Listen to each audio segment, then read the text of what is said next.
अल्लाह के राह में कुर्बान होने के लिए बेटा गर्दन और टांगे सीधी करो।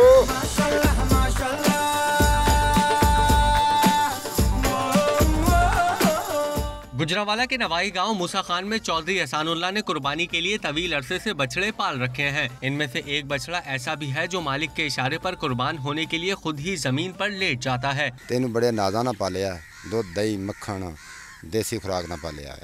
इन अल्लाह दे राह आखिए कुर्बान होने ते बह जांदा, लम्मिया भी पै जांदा। दूर दराज से लोग इस बैल को देखने के लिए इस गांव पहुंच रहे हैं। बच्चे तो स्कूल की छुट्टी के बाद घर जाने के बजाय इस बैल को देखने के लिए पहुंच जाते हैं। कुर्बान होने तैयार हो जा तो जमीन पर बैठ जाता है, फिर लेट जाता है।